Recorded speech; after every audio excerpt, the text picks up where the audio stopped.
Ever pinch pennies all year for that one family vacation only to feel the budget blues afterwards? If so, I was just like you. After 3 vacationless years, I stumbled on credit card rewards travel and cracked the code to amazing vacations that I could actually afford. Welcome to Wonderland on Points. In this podcast, you will discover how opening credit cards strategically can save you thousands on travel. We're not just dreamers anymore. We're 2 adventurous moms turning dreams into reality. Join us as we spill all the points and miles secrets. And contrary to popular belief, you don't have to spend $1 million to earn 1,000,000 points. Traveling on credit card points isn't reserved for those with overflowing bank accounts. It's for everyday people like you and me, learning to turn routine expenses into free travel. Consider us your points travel guides. This is Wonderland on Points. Let the adventure begin. Welcome back to Wonderland on Points. My name is Mary Ellen. Oh, I forgot we were doing that. Hi, guys. Welcome back. I am Jo. We are so glad that you are with us today. We have a special guest on, Cam from Our Family Passport. She and her family cash in over $60,000 worth of credit card points every year to go on vacations. And she's going to share with us how you can do it too. She's going to give us some strategy that she thinks through and then talk about ways that she travels as a mom of a family of 6. And so we get into a little bit about what that looks like to go all over the world with 4 children. It is a lot, and Cam shares some great stuff. But before we get into that, you have an exciting weekend coming up, Jo. I do. By the time that this comes out, the weekend will have just wrapped itself up. But I am surprising my dad for his birthday, which is 2 days after Christmas. So I'm kind of rolling it all into one, even though I staunchly disagree with birthday, Christmas combined gifts. You know, when it's a bigger one, I feel like it's okay. But it's just, never mind. I'm not going to go down that rabbit hole about my own experiences growing up as a person whose birthday is the first week of January. Anyways, I'm doing this. My dad and I, Michael W. Smith has been like a common bonding theme in our life. I remember it very fondly from when I was a kid. And so when I found out that he was going to be in Nashville, which is where my sister lives, I was like, you know what? We're going to take basically 24 hours and we're going to zip down there. And I'm not going to even tell my dad. I'm just going to tell him, like, you need to be available for this time. You need to be ready. And initially this was on points. We were going to stay at a Hyatt down there. But then my sister was like, you guys, we'll just find space for you all. You just come stay here. And I was like, all right, I will get my points back. Yes, thank you. But here's the thing that I'm trying to do. And we will know if this has actually worked by the time this airs. So I'm sure there will be a reel about it on my Instagram if I manage to pull it off. But I have had the wheels of Nashville turning, trying to get into contact with Michael W. Smith's team to try to arrange a meet and greet. And it's a long story. I already made a video about it on my Instagram, but my dad was supposed to meet him like 25 years ago and it fell through because he was sick. So I just because thought Michael W. Smith was sick, had to cancel the meet and greet that your dad was going to. Thank you for clarifying that. I said he, and I guess that's probably confusing. Yes, my dad was at the concert and he did the concert, but then he was like, I'm not feeling good. I'm not doing meet and greets tonight. And so that was canceled. And this was so long ago when I was a child. And I just thought that all this time later, it would be so full circle and serendipitous and special for my dad, who is the most selfless, giving, impossible to buy for, because what do you get for the man who doesn't need or want anything and always wants to be giving to others? So we will see if, you know, what I posted online actually makes anything happen. Who knows? The internet's a strange place. Miracles can happen. So we'll see. It's exciting. It'll be, you know what, regardless of that, it's going to be a special time with your dad. Yes. So fun. A Christmas My brother is going. Fun regardless. Mm-hmm. My sister is going to be there. We'll be 2 siblings short of our full family, but you know, that's okay. 3 of us and dad is going to be special. Absolutely, regardless of whether we get to meet him or not. So, but I had to try, you know, I had to try. Yeah, you have to try. Yeah. There's no harm in trying. Exactly. You miss 100% of the shots you don't take. Yes, you So do. you did something super cute. Tell everybody what you did. Yes. I went to a European Christmas market and I did not cash in any points or miles to actually fly to Europe. I found out, I don't know why I didn't know about it, but within an hour of where I live, there's several options. And in Baltimore, there's a German Christmas market down by the water. It's really precious. I got cider in a little boot mug and I sipped it with my Oh, friend Megan, and we just had a girls' night. We shopped at the little booths and found some fun things. So we just caught up and had fun in the festive Christmas market environment. And I've just been hearing all these points and miles people going over to the actual Christmas markets, which is so cool. That was not really hey, a thing Mom. on my radar for many years. And now I've been learning about it more. So it was fun to get a little bite-sized piece of that Christmas market fun. So if you're ever in Baltimore or the DC area around Christmas time, both of them have little European Christmas markets. So check those out. But Yes. let's get into our episode with Cam. Let's do it. This episode is great, guys. There is so much packed in here, and Cam is just the sweetest human being. So you are going to love this episode, and we're going to play it right now. Okay, guys, today we are joined by our friend Cam from Our Family Passport. Cam is a good friend and business partner with Annie, who was on the podcast last week talking about Tahiti. And now we have the pleasure of talking to Cam about her family taking $60,000 worth of vacations for just $6,000. That is insane. We are so thankful to have you, Cam. Welcome to Wonderland on Points. Thank you. I'm so excited to We be are here. so excited to have you here. And I want to let everybody know that we got to meet you in person at the Travelmore conference. And one of the first things that this woman said to me is, I think that you are the single most adorable person I've ever seen. And I'm just sticking that one in my back pocket for life. Because it's rare as like a 33-year-old mom of a teen that anybody ever tells me that I'm super adorable. So I'll take it. I will take it. And that memory is just permanently in my skull combined with you as a person. So I was instantly like, well, I like this. Oh. I like this woman. Well, I do think you're darling, so it works out. Well, thank you. Works out I well. think you are just fabulous. You're like, not only are you a mom of like a bazillion kids and a world traveler, but you're like a fashion icon.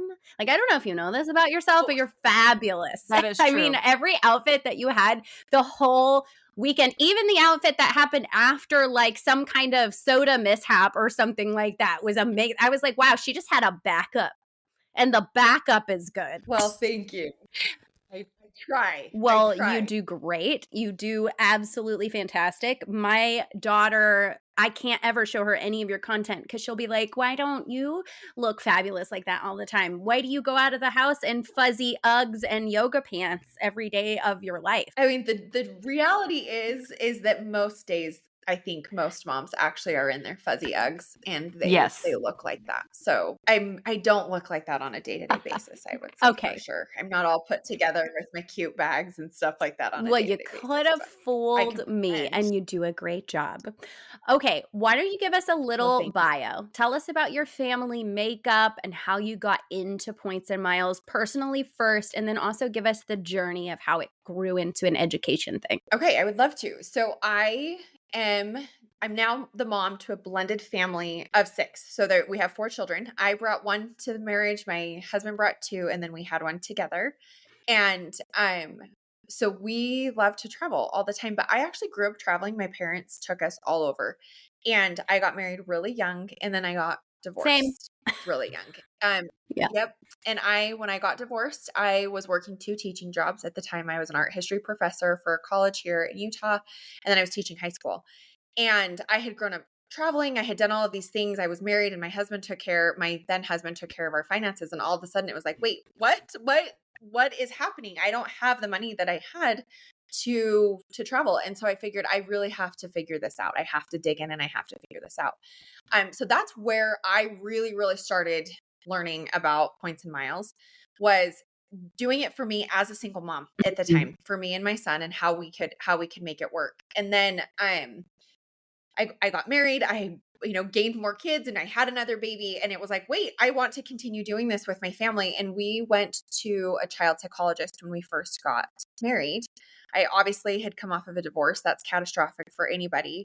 And I was just paranoid, like, I cannot have another family fail. I can't blend these kids together and then, go through this again. So what are some things to do?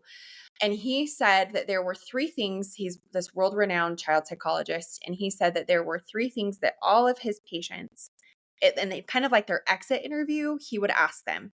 And there were three things that were a theme that they would always say. And he would ask them, "What do you remember about your childhood? What are some happy things about your childhood?" And he said these three things always came up. It was the meals they had together as a family, the traditions they made, and the vacations they went on. Mhm. And I thought, okay, I can do that, and I can nail that.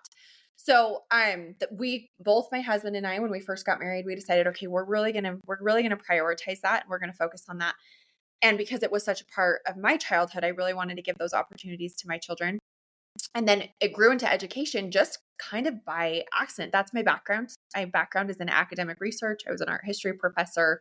I had a special certification in online learning platforms and online just learning. And so that's what we did. So that's kind of how it's just grown and evolved over time. And we really do travel a lot. So we've been to over 60 countries as a family. And like I said, most of those have been with my kids. And so that's what we do. That's what we do as a family. And I'm not a perfect parent by any means, but my goodness, we have yummy meals at our house and we go on awesome vacations. I love everything about this. I have goosebumps right now. First of all, I just really resonate with that story of like you get married super young, you have a kid, you go through a divorce. If you're in a conservative community, like I assume that you might have been and that I was, it just shakes you to your core and it does fill you with feelings of shame, guilt, failure, all of that stuff. And I have found very few things as restorative as travel.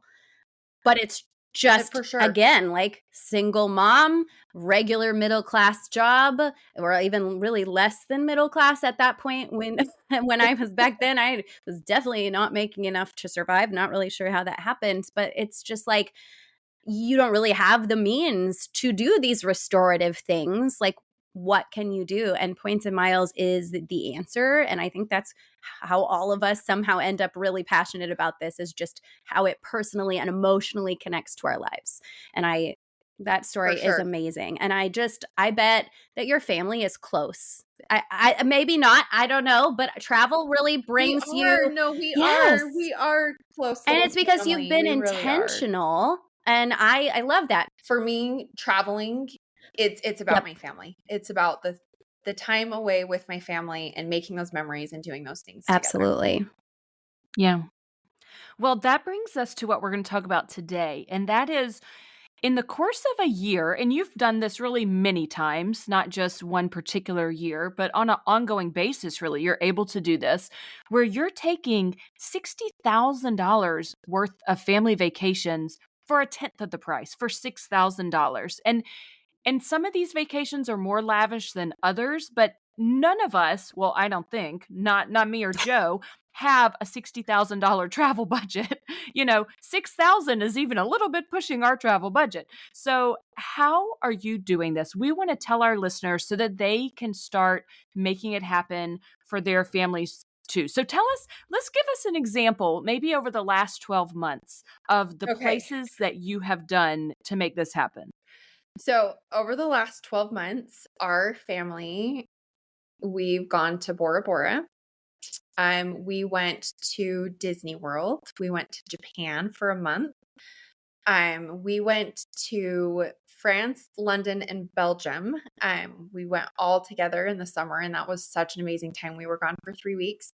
And then my husband and I and my baby went to Hawaii, and then we're getting ready to go on a big trip to Mexico for Christmas. My kids don't know. It's a surprise. Oh, And yay. then Disneyland. I'm actually kind of thinking, oh no, we forgot a couple other things. But those were like our big ones. Those are, that's it's our last 12 months, what we've done. And I will say I don't think that that's for everyone. You don't have to be going to all these places all the time. You don't have to go somewhere for a month. You don't have to go to Europe and Japan and Africa. You can do what works for you. And I like that you guys brought up your original budget, your original travel budget. Some years our original travel budget before we added points and miles is smaller, and some years it's bigger. And I personally use points and miles to stretch that travel budget. So last year, I think I had added up, I had done the math. I think it was $77,000 worth of travel that we had gotten from our points and Wow. miles. And then this year, I actually think it'll be a little bit more than 60,000. I put on Instagram 60,000 because that's kind of the average over, the last 5 to 7 years. Um, for me, that 6,000 is annual fees. We pay a lot in annual fees, or it'll be like, taxes on airfare. One thing that I really try to prioritize and that I don't talk about on Instagram as much, and I don't see people talking about this, are actual other costs that are associated with Mm. travel. Um, when we were in Japan, we hired some private guides, some local guides, and I don't count that into my, that budget, that $60,000. For me, that's like, this is the money that we would have spent on our hotels, we would have spent on our airfare. These were the annual fees that we cost, and that we paid in the taxes. So we really try hard when we go places that we get local guides to, like, help with the economy and get to know and teach our kids. We had really good local guides in Hiroshima and Nagasaki, and that was really awesome for my then 11-year-old, learning about certain things and about tolerance and kindness and, why we should try to Yes. find peace instead of war. But so yeah, that's what we really do, and that is what we prioritize as a family. We don't do big gifts Mhm. in our home. Um, Christmas, each of my kids are getting a small little thing, and then we're doing the staycation, and that's what we prioritize. So that's kind of how it works. And I will say it's my job now. So we have a lot more points than I had when I first started out. But when I first started out, I was a single mom, and I still was able to take my son to Europe, and I still was able to take him to Disney when he was little. And at the time in my life, that was amazing. And that's exactly what I needed. Absolutely. I think for the majority of people who work jobs that are not, they don't run their own companies, you have a set number of PTO days anyways. You can't necessarily be taking Right. 10 trips a year. So you can easily, with points and miles, accomplish trips enough to use your PTO. And that's what's really beautiful Exactly. about it. I just love that. Do you have kind of like a like a bird's eye view of the points you used for each trip, like the amount of points you had to redeem? Yes. So we knew for Japan, I really knew that I wanted to stay at some of those really nice Hyatt Mhm. properties. And so I had been saving up for a little bit. I had been building up that that reserve, I guess, of Chase Ultimate Rewards to use for those. And it was quite a bit. So for 2 of the 4 weeks that we were there, we did like a cruise to South Korea and stuff like that. But the other 2 weeks we were in Tokyo, and then we were in Kyoto, and then we did Tokyo Disney. So we did Amex points for Tokyo Disney. There's a really awesome Hilton Mm. property right there that is on the line. So you can take the little monorail right into the property. So we did that. And then we did Chase Ultimate Rewards for the Andaz Tokyo. That was amazing. It was beautiful. And then we wanted to do the Park Hyatt in Kyoto, but my family, my mom was with us and my dad was with us and my siblings, and they didn't have enough points for the Park Oh, Hyatt. So I was like, okay, well, we'll just do them. I had originally booked the Park Hyatt, and they had booked the Hyatt Regency. And I was like, well, I actually want to be with my Yeah. family. And so we ended up going, and I loved the Hyatt Regency. I hear everyone always talking about the Park Hyatt Kyoto, and I do think it's amazing. The Regency was beautiful. It was in an excellent location. It was 20,000 points a night. Like, it was awesome. I loved it. And nobody talks about it. It's all, you always hear the Park Hyatt Yeah. Kyoto. And that's one thing too, is I feel like on Instagram and some of these other places, you always see like the sexiest or the best or the Yes. most lavish, but sometimes it doesn't have to be that. And the unsexy is real Yeah. for families. So that's one other thing. We rarely use points to book business class because there are sometimes 6 of us going places. And that's just not even realistic. So when we flew to Japan, it was, you know what, we were packed back in an economy on my Delta flight, and it just is Yeah. what it is, you know? Right. No one wants to spend 12 hours with their 3-year-old um and back in economy, but that's what we did. And we had the best time. And when we went to Europe, again, we really prioritized a lot of Hyatt properties in Europe with the kids. We spent a week in an Airbnb in Normandy, and they loved Mm. that. It was like this little farmhouse. We used Capital One miles for that. And airfare. Airfare, obviously, when it's a family of 6 is where that gets tricky. And so we try to find those sweet spots. We love Flying Blue for that reason. You can get those family redemptions and you get the discount on kids. So a lot of points. I will say that we spend a lot. We've probably spent this year alone, I'm sure we've spent 5 to 700,000 points if I was to sit down and add it all up. So, would you say that you're accumulating these points from a lot of spend, or are you opening a lot of new cards every single year and hitting the sign up bonuses? Is it the personal referrals? Obviously, most people are not going to be accumulating and spending 700,000 points, especially if it's not their business. Right. But give our listeners some concrete ways that you earn and strategize those big chunks of points. So I would say I actually don't spend too much. I don't worry too much about personal referrals because that's now taxed that I'm a business. And so I don't worry too much about the personal referrals. I think a lot of times people think, "Oh, these content creators just have so many points from these personal referrals." I don't stress too much about that. I think for the average family, a good strategy is to be really organized and to get a new card. If you're wanting to take these big trips several times a year, I would say you get a new card every 3 to 4 Mhm. months. That would be my suggestion. I think now that both my husband and I are business owners, our business spend really helps with that. But again, that's not realistic for everybody all of the time. Um, and I will say that I think some concrete things to do is I'm numbers. I love Yes. numbers. I love data. I love Yes. research. And that actually is sexy for me. I love budgets. And I know for some people it's not, but there's something really liberating in going through your budget and being like, okay, this is where I'm spending the most amount of money and strategizing that. Just being smart and intentional with the time and the money that you do have and the things that you're spending on instead of just, whipping out whatever card you have in your wallet, but being mindful, like, okay, I know that I can get 4 times the points here, or I can get 3 times the points here, or I can do a stack here. And that takes a little bit of time and energy up front, but I feel like the back end returns are so Huge. awesome on that. And that is realistic. It's not realistic for everyone to be like, well, I'm a content creator and not everyone's going to have a course about points and miles. Not everyone's going to travel every month, but everyone can be more mindful about where they're spending and how they're spending and, just kind of building up a strategy. Absolutely. Okay, so you said opening a card every 3 or 4 months. Let's give people a roadmap. We've talked a little bit, most of our listeners understand the concept of player one and player two. If you have a spouse or a travel partner, somebody that you go with, you kind of refer each other back and forth to cards.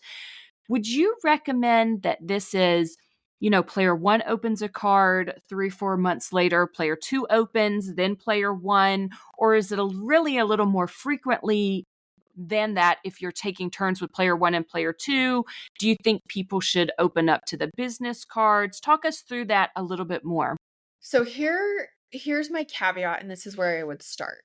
And this is and going from being a single mom working 2 teaching jobs where I wasn't spending a ton of money, I didn't have a ton of business spend to where I am now. It's vastly different. And both of those places are okay. So my first thought before I say, okay, build a strategy, build a roadmap, what really matters is where is the individual in their monthly spend? What is smart for them? What is doable? What is Mm. reasonable? So that's the first. And there's not a wrong answer with that. I grew up, my parents had multiple businesses. I will never ever have as many points and as much money as my parents had. I just won't.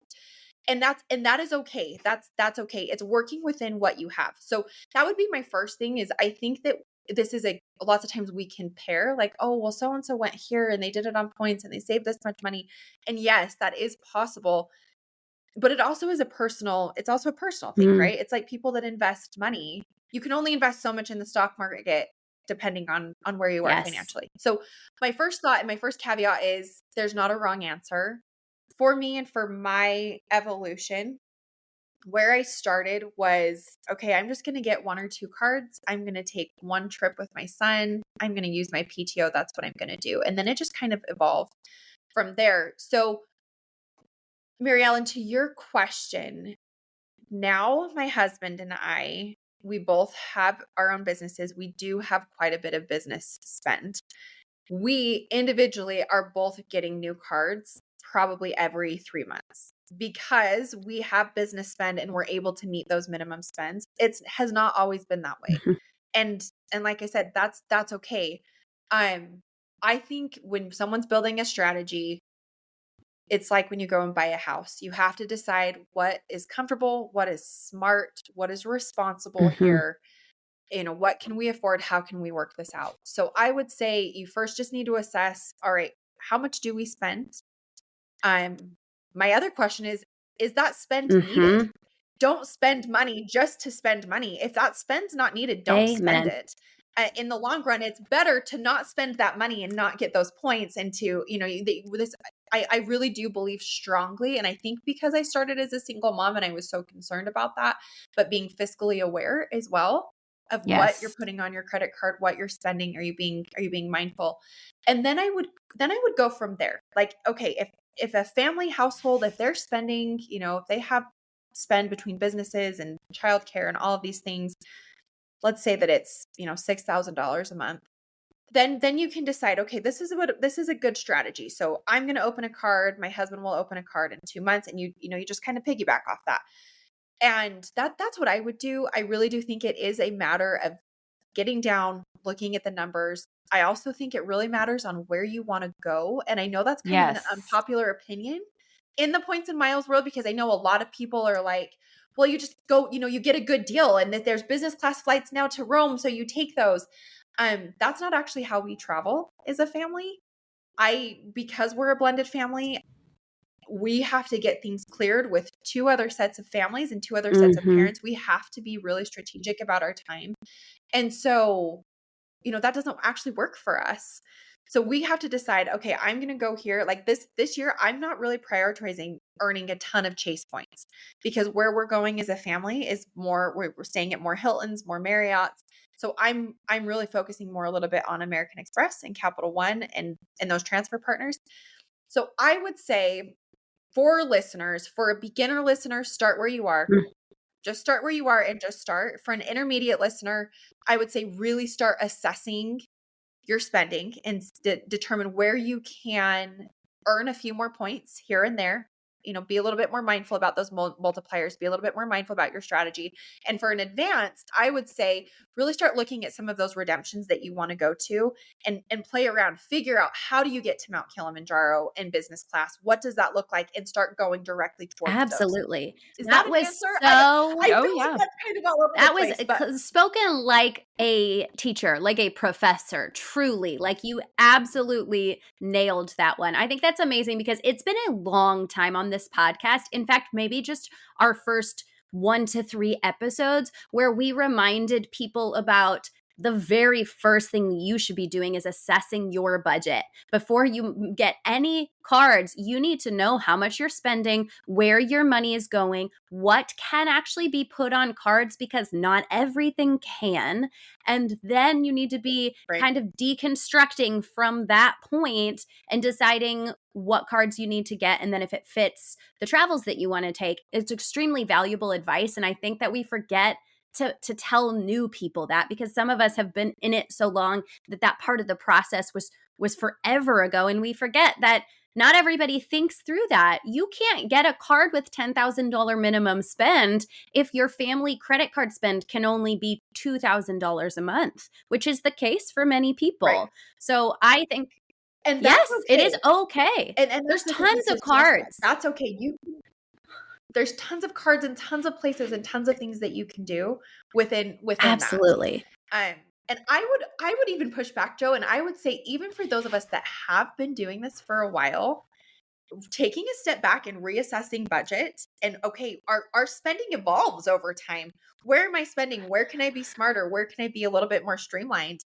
Actually really can help a No, that's lot. very true. I've actually gone back recently and readjusted things because I realized a lot of my bills that are even on auto pay are not even switched over to the cards where I could have been earning higher multipliers. Because sometimes you just get, Right. you put everything on cards to begin with, or you set it up on one card to hit the sub. But then when you hit that, you didn't remember to go back and change it to your other card that actually earns more points on that bill. So you are absolutely correct. Right. That is a great reminder for all of us. I think just to tie into that question a little bit, for those people who are a little bit more intermediate to advanced and are wondering what it's like to be much further into this process with lots of cards every year, do you find that you're still getting approvals even all of these years in? Or have you ever hit the point where people are like, why do you have so many cards?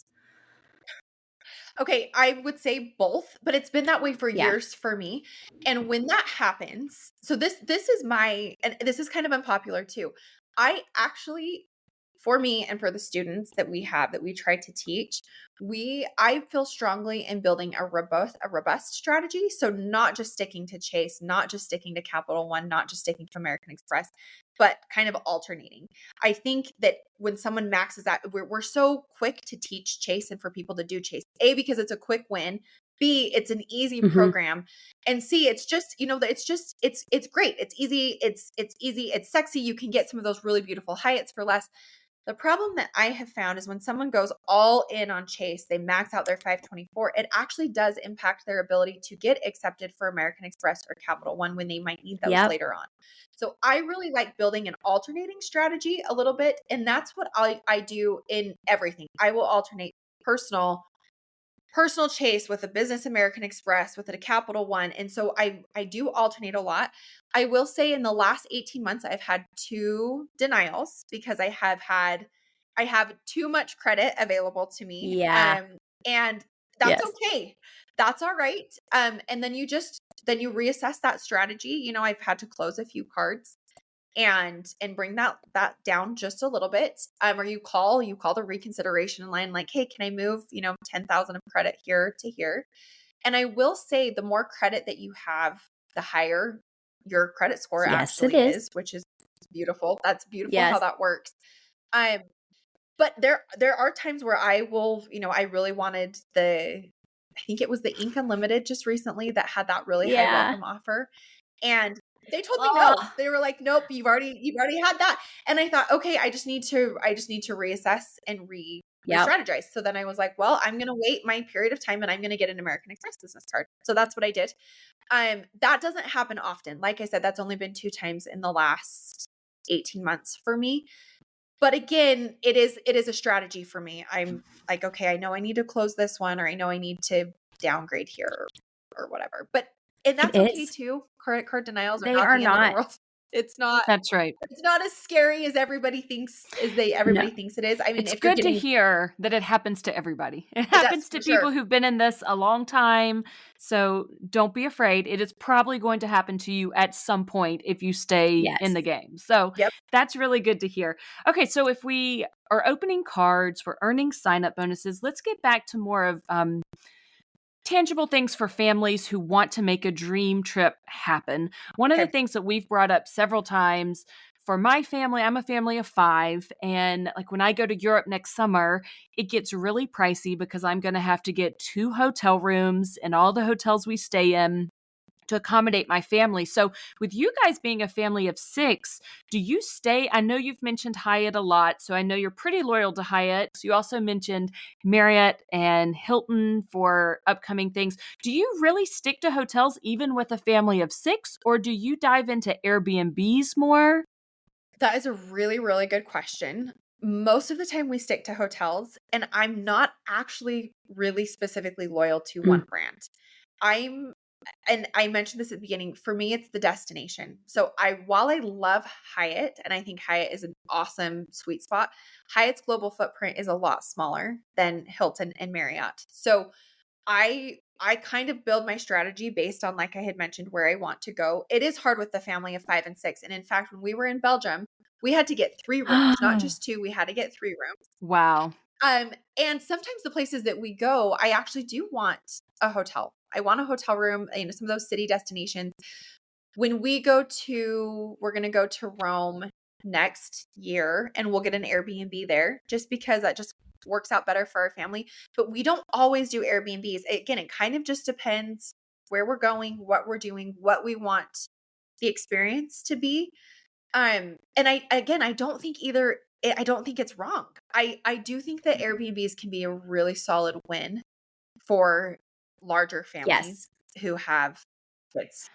Okay, I have a follow-up question because Okay. I know you're a numbers person and you're Yes. strategic and you want to get the most value possible. Do you ever let yourself use the Capital One purchase eraser to erase Airbnbs, or do you not let yourself do that because you know you could get more value using the transfer partners? Okay, so that is a really, really good question. I have only ever erased one Airbnb stay, and that was when we went to Europe and we were there for a week. And the reason why is because I had set a goal that I had wanted to do the entire thing on points and Yeah. miles. And so I did that. But honestly, from a numbers perspective, it Yeah. didn't make sense. Um, However, and this is where I'm gonna throw in everybody's in a different spot, and that's okay. Free is free. So if you're a family and your budget is a smaller travel budget, and you know what? An Airbnb works better for your family, who cares what the cost per point Absolutely. is? If you're going to be able to go and give your family that experience and it's going to be amazing, then do Yeah. that.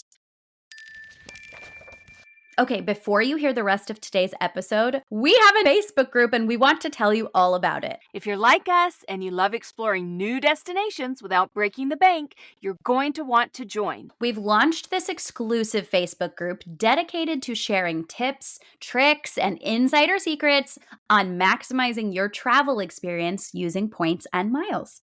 So, whether you're a seasoned pro or just dipping your toes into the world of traveling on credit card rewards, this is the perfect community for you. Plus, you'll have a chance to connect with our amazing listeners, ask each other questions, and learn from each other's experiences.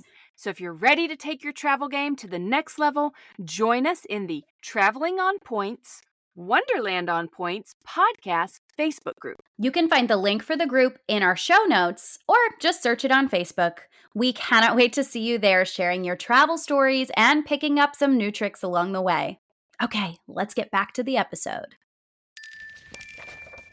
So yeah, for me, because I'm a numbers person, because I love budgets and we have a travel budget every year, it kind of just depends on Yeah. that. What do I need? This year, we prioritized our Capital One miles for business class flights for my husband and I to go to Bali. And like I said, I don't actually usually like to do that. It's an 18-hour flight. I'm not doing I can do most things in economy. I don't know if an 18-hour flight to Bali I can. It's our anniversary present. And so I won't actually purchase or race an Airbnb stay in the next little while because I chose to do that instead. It's all just kind of choosing what works best for you. But I've been No, struggling you with know- it. I've been struggling. I fight myself on it, and I have erased some for the exact same reason, Cam, that you said, and that I'm like, okay, I want to really do this all on points and miles. I want to be able to say every single night of the stay was points and miles or whatever, nothing out of pocket. And so that's when I get tempted to do it. But realistically, it's hard because I know, I can get more value when it comes down to money and numbers. I can get more value. I have to throw transferring. something in. And Oh, here's okay. okay, throw something in. No, you No, go. this is what I've been thinking about a ton because I was very resistant to purchase erasing for a long time because you always get hammered value, value, value. But especially like when I was planning London and we were really looking for a place to stay that was in the mix of the city, it was a difference between coming up with 80, 90,000 points to stay in these hotels that were crazy amounts of money per night. So the value of those points was really good. Or I could stay in a really nice Airbnb in still a great location and I'm spending 30,000 Capital One points to erase that purchase because it was $300 for the night versus cashing in 80,000 of my points on a hotel. The value is in fact less when you're talking cents per point, but I still have points that I didn't have to cash in. So like you kind of have to weigh that. For sure. And that's what I was gonna say is when we were in Europe, we had all 6 of us. It was expensive. I mean, Europe is just not cheap, Mm-mm. right? You can go to Asia, like actually Japan, the food in Japan is not expensive. The activities aren't crazy expensive. Europe is not cheap. And so I just knew, well, I want to go for this long. I want to do these things with my family. So, value is in the eye of the Yes, beholder a lot of times too. And so I don't feel bad for using that to erase those purchases, but I also don't think, in my next Airbnb stay that I will either. I think it just kind of depends what is it for that experience. And don't beat yourself up yeah. over it either. Free Free is free. is free. So if it's like I'm taking my family 5 to Europe and we're going to only spend X amount, and how awesome is that they get that experience? Who cares? Who cares if your value per point is a little bit less? Absolutely. Your kids aren't going to care. You're not going to care in 5 years. Like it's the experience. So 100%. So that's true. that's my convoluted answer that has a dichotomy of, well, do the math, but also do what you want to do anyway. I love So, that. Everything in life is balanced. Walking dichotomy. That's my personal self-given title right here. Okay, so let's talk about your favorite countries for traveling with kids, because you had even a reel about this that I saw, and it's places that people might not expect, which is what I loved so much about it. So walk us through what those are and why. Okay, we're just a little bit different, and that's okay. Um, we love the Middle East as a family.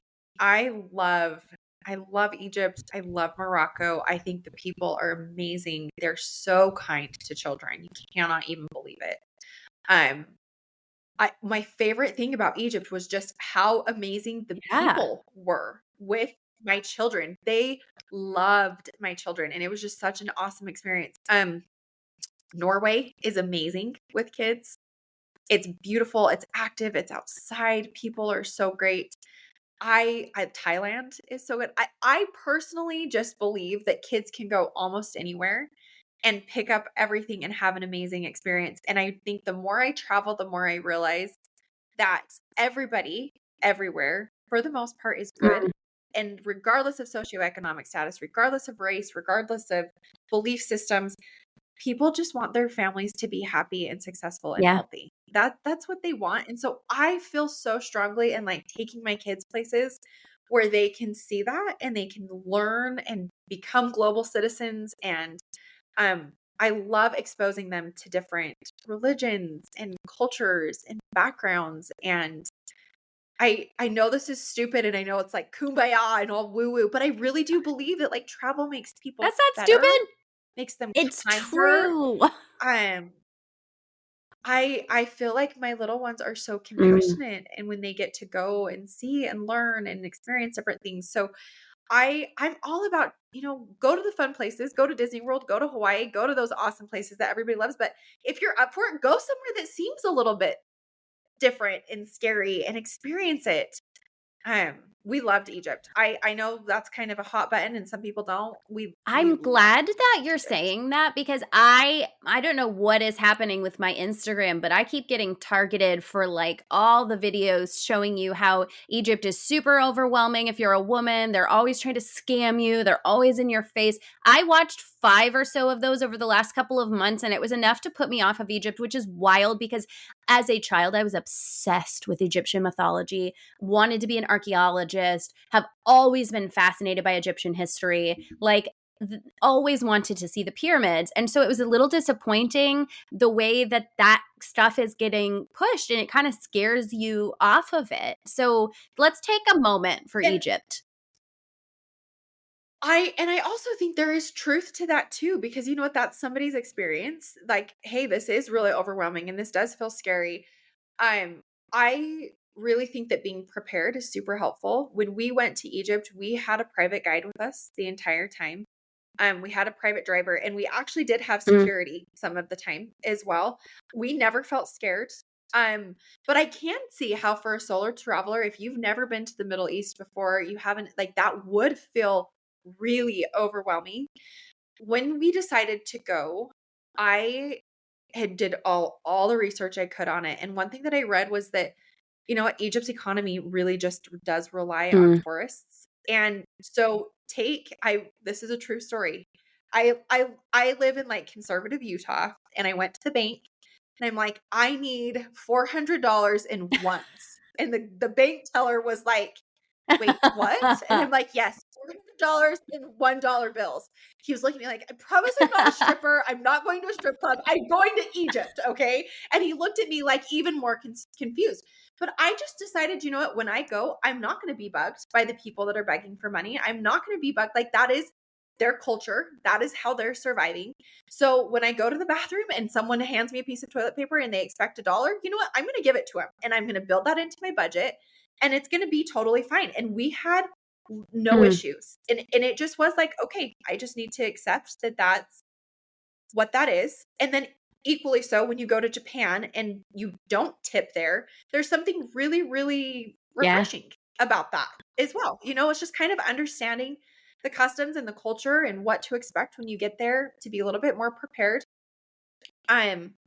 So we had a stack, and we were told they want American money. So take your US dollar bills. And I mean, it was like, sure, yep.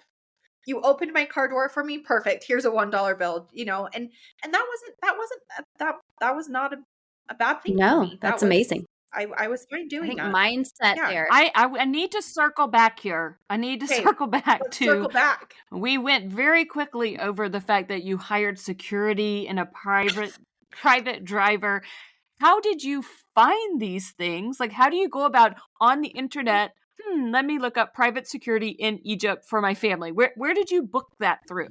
So, okay. So first things, you don't hire private security Mm. yourself. The Egyptian government, this is really, really interesting. And I'm sure I'm messing this up in some way. They really need tourism. So they really strongly, like, they really try hard to protect their tourists. So I found a really good guide, and I just researched, and I love that. And that's what I do. Right. But I also have like an art history background. So I knew I want to see this, this, and this, and I want to work with an Egyptologist. So I just started researching like best Egypt guides. I actually have her name. She's amazing. We can share it in the show notes if Yes. you want it. She's so amazing. And she arranged everything. It was okay, we're showing up here. This is, you know, we have an 18-month-old with us, and my mom is with us, my brother, and this is what we want to do. And she arranged it all. And I just said we needed a driver. And then what happened was, depending on the day and depending on where we were at, we had private security in Alexandria.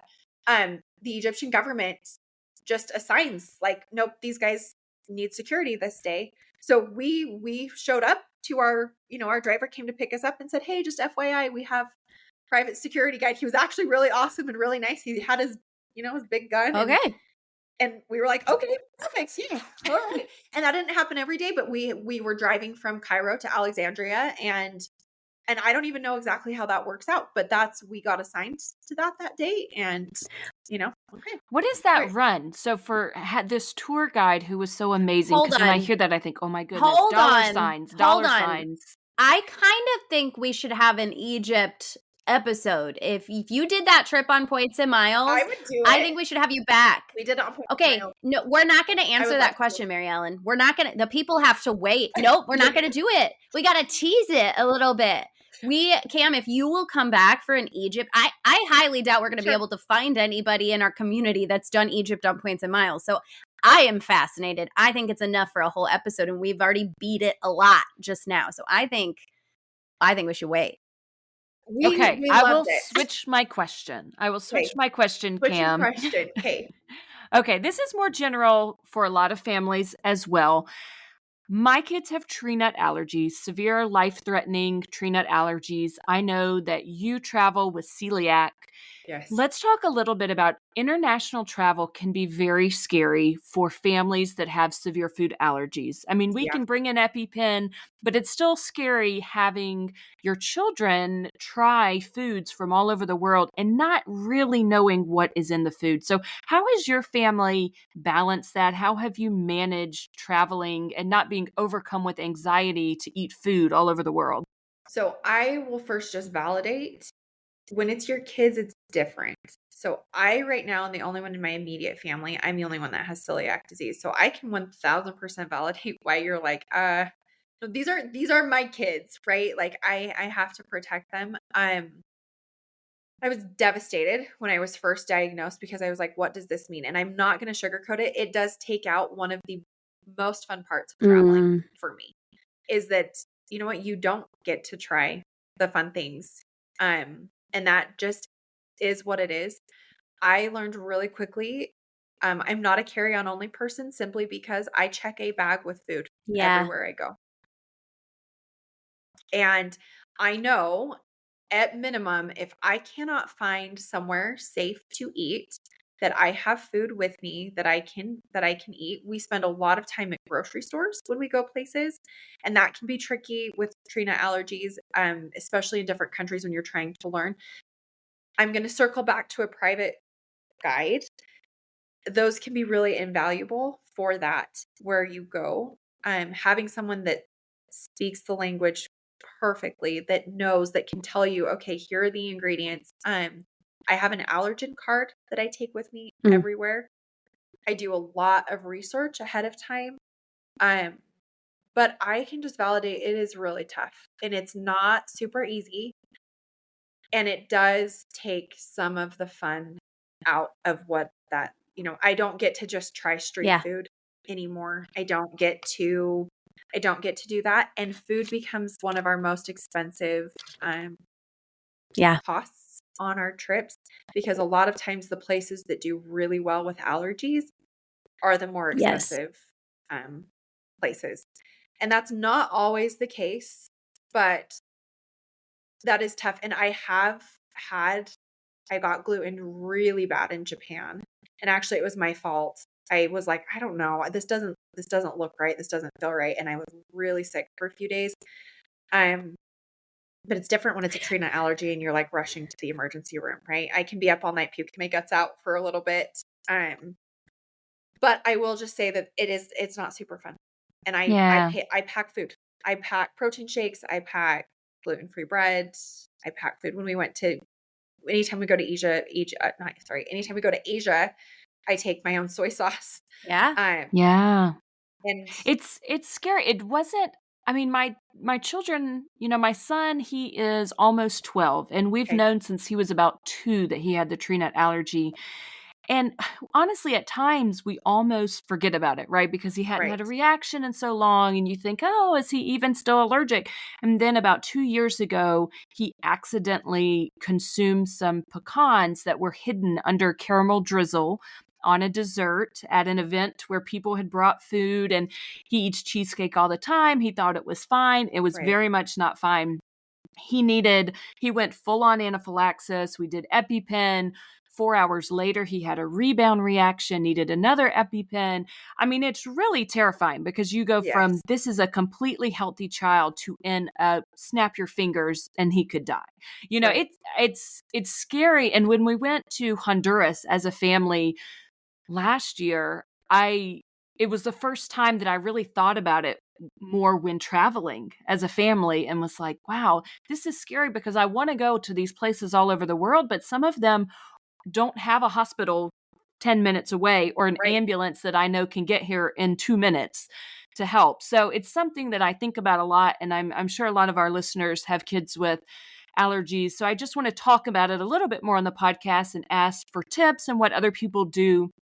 I have seen some Facebook groups for moms of allergy kids who travel, and so that I just started looking into those Mm, recently. But thank you for sharing about celiac and about how that affects you. Well, and I mean, this is not a sexy answer either. This is actually really an unsexy answer. But there is a time and season for everything. And it may not be the best time to take your family to Thailand, where there's peanut sauce and everything. And that just is what it is, right? And mm, that's okay. There are amazing other places that you can go to. And then maybe it will be in the future, or maybe and I don't know, and that's something I do have to consider. I cannot go too long on a trip without having my own kitchen.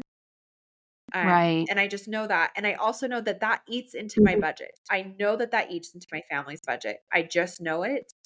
And that's something I just have to build in. And that's not a fun answer. I wish I had like, no, there's some really good things.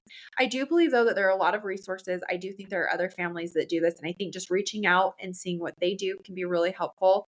For me, packing food is just one of the easiest. Like in the long term, it's way easier than getting sick in a different country, or having Yes, definitely. it's not fun and it's not necessarily like good food. It's, my gluten-free bread and peanut butter and Pop-Tarts, jelly. cereal. Yeah, Yeah. But that is what I do. Yeah. I wish I didn't have to do that, but I know lots of people do have Yeah, to do that. it's That unfortunate. is It is. reality. And I don't know if any of the listeners out there have any like Instagram accounts that they follow that do really good with Yeah. celiac traveling or allergy traveling. Let us know. I have Oh, do one you? that's Shout it amazing. out. We'll link it in the I'm show gonna tell notes. you, Yeah. yeah, she's so good. Hers is Okay. simple.adventurous.life. And hers is geared more towards celiac, but she also talks about allergies. She does a really good job and they travel That's all over. amazing. Because if someone else has already done it, you can copy it in a Right. much easier way because they can tell you we ate here, here, and here. Here are the meals that were good. Here are the meals that are approved for these allergies. So that's a super good option. We are going to link her in the show notes for any of you guys that might deal with gluten intolerance or celiac, because that's an awful lot of people these days. Mary Ellen, I'm curious how Honduras was for your son with the nut allergy. How you found that? He did great. He did great in Honduras. We ate a lot of food made by people. So we went with our church and we were Okay. on a service trip. And I so we love were that. learning, and we did tell the people that were kind of our tour guides there, we made sure that they understood. And like you said, we took a bag of snacks so that I could have something ready in my back pocket at all times. A lot of the things that we ate were, I don't think the culture there and Spanish culture has as much hidden nuts as say India, where Right. I can't even think about taking my kids there because there's so many hidden tree nuts in sauces and things. So we ate a lot of flour tortillas that are just basic, flour and water, and we didn't have to worry so much about that. But we did bring it up to people as much as we could and made sure to have the EpiPen with us and prayed and tried to Yeah. be responsible and just trust God to care for him, basically. I love the allergen cards, and you can get those for anything that is in the local language. So I just get on and I'll buy them and I'll print it out and download it, and that is actually really helpful too. Like you just hand it to the server that's like, okay, this is really important and this is really dangerous, and that has actually been really helpful for me. I love that idea. I really hadn't thought about having a card printed out in the native language Yep. with all the instructions because we relied on our interpreters who were wonderful because I don't speak Spanish. And so they kind of conveyed the message for us. But that idea of having a card is really great. I love that. And I do think it's helpful too, like you said, India, right? And I agree with you. You probably right now is probably not the time and season for your family to go to India. But one thing, if you have a listener that's like, well, I really want to go here, but I'm nervous about this, doing some research ahead of time, or like, okay, what are some standard foods in Asia that have wheat in them, or what are some standard foods that have peanuts? And then I've done this too, where I will type up like, I cannot have soy sauce, cannot have, XYZ, and then you hand that over and, you're kind of the Karen. But I actually have found that internationally, most people are really okay to Hmm. accommodate you. Um, and and at least minimum to say, okay, this is safe for you, but this isn't. Um, so That's that really can be helpful helpful. too. Absolutely. This is a super important conversation. I also feel like it could almost be its own episode. We're just hitting all kinds of amazing stuff today, and I love it. It's all over the place. It's It's my all right. favorite kind of episode. My ADHD is having a delightful time. I think as we're starting to wrap up, since we're already creeping up on an hour here, which is just crazy. This has been a very fast hour. Let's wrap up with some helpful products maybe that have been a lifesaver because traveling with kids is hard. Traveling with multiple kids is hard. Traveling in economy with kids is hard. Traveling super long distances with kids in economy when you got several of them, just unbelievably difficult. So give us some tips, products. What's been super game changing for you? Okay, super game changing. Um, We are like quite a rigid family at home. All Yes. things go on the airplane. You want 85 pounds of M&Ms? Perfect. You want to play 12 hours of screen time while we're on this flight to Japan? Sweet. You know what? Whatever. I know some people feel really strongly against that. For me, Yeah. it's survival. So, and how can this be a fun experience? So for toddlers, if you have young toddlers, my game-changing product are Yes. stickers. Yes. Stickers. Yes. I'm telling you, stickers. I don't know why or what that is. For my tweens and my older kids, it's screen time. It's, you know what, you can download, as long as it's an appropriate movie, you can download whatever movies you want. You can play games for as long as you want. We have to turn them off from here to here so you can, pretend to sleep, but we all know that that's not going to happen. Again, this is totally a personal thing. We've worked with our doctors on this. We will give our kids sleep aids that first day we're somewhere. Usually they're really benign sleep aids. But melatonin is great. That will help with those things and again, it's just a personal decision on what works for you. And I would say food, snacks. They have the ability to have a water bottle and snacks and things that they might need. I'm not big on tons of products. I've tried the products that you can like blow up the I bed was on the going to seat. ask if you'd try And my any of that. toddler ends up, yeah, I've tried it. And you know what? My toddler ends up kicking it off and it's just something more to take. I love not having to haul a car seat if I don't have to. So if I can either buy a car seat in country. So we bought a car seat in France. I didn't want to haul a car seat. Um, then we'll do that. For Egypt, we didn't. They don't really have the same rules that we have. And I was like, no, I'm bringing my own car seat. I'm not hauling around my 18-month-old in a Middle Eastern country without a car seat. And so we hauled that giant thing all the way over there. There is a car seat I really do recommend that's lightweight. I can't remember the name of it, but we can link it in the show notes. Investing in a good stroller for little ones. I love the Nuna strollers, the umbrella strollers. Those are awesome. But I'm actually not huge on a lot of products. I'm kind of on less is Less more. is more. Yep. Yeah. And what works for you. I wish I said, oh gosh, those blow up things work so well and we love them so much. But I've had more success just taking my blanket and tying it to the back of the tray table and letting him sprawl out on that. Treats, food, and screen time and again, that's not a sexy answer. That's not like I'm a Sometimes really you good have to go back to mom the basics. and we limit screen time. We do limit screen time at home, but man, on the airplanes, I Yeah. don't. It's whatever we can.